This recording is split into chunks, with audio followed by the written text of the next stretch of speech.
Hello! This video shows how to update NAKIVO Backup and Replication installed on an ASUSTOR NAS as a full solution or with the transporter only. First, click the App Central. Navigate to My Apps and click Installed to view the installed applications. As you can see, I have NAKIVO Backup and Replication version 10.12.0, which is not the latest version.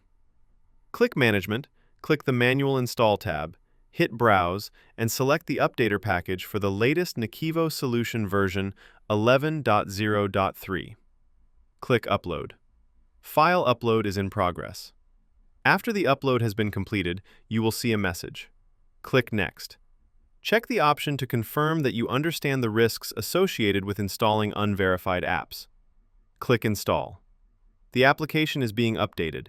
You can see the progress bar. The update is completed.